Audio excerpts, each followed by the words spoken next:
love you, mate. Love you too.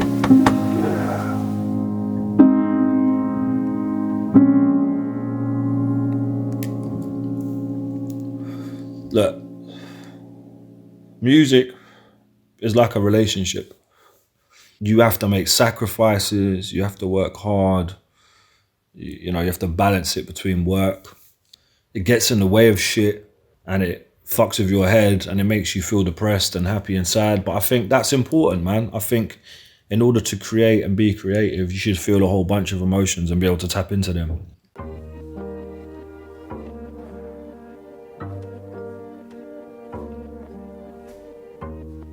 Greetings. I'm David Penning, aka Illaman. I grew up in a council estate in West London called Mozart. It was nuts, man. Mozart was a crazy time, a crazy place when I was growing up. I grew up in quite a tough household, you know. There weren't money, we didn't have a lot. My dad went about. And it was a struggle, man. My mum did what she could and she was young. I still work. I'm an electrician. I balance that and music. My grandfather, man, he's had an incredible record collection. Old Jamaican, man, from St. Elizabeth.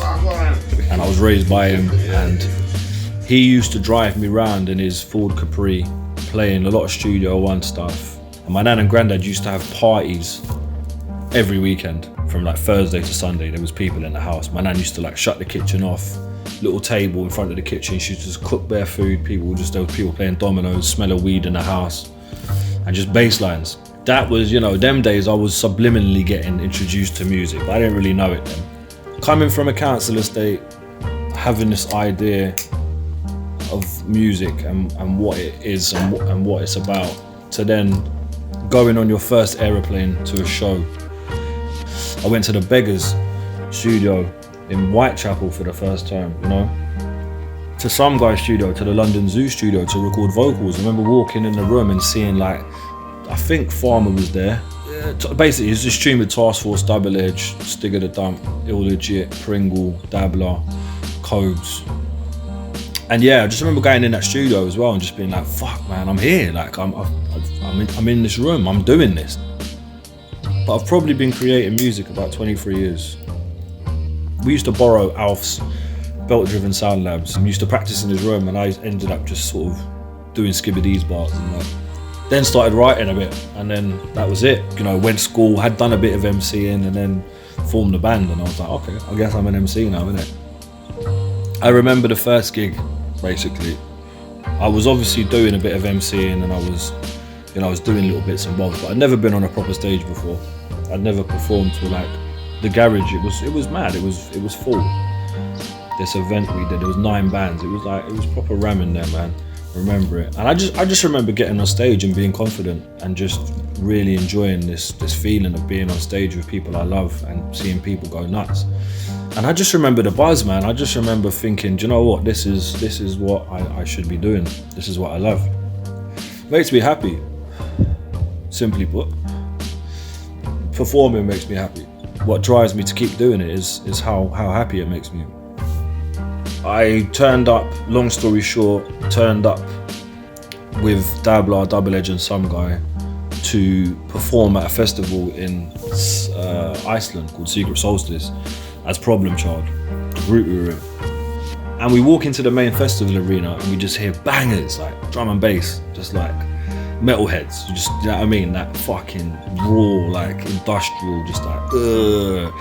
And I just heard him, man, just heard Pav, do you know what I mean? All of a sudden, yo, Illa, come here, blood. And there's like 3,000-4,000 people raving.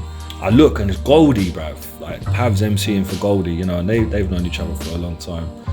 Pav was like, yo, get up, like jump up. And I was like, bruv, no way, man, like this is fucking Goldie, bro. Like, jumped up and just went in, man. Just went the fuck in, bruv. Just sprayed and got gun fingers from Goldie and had an incredible time.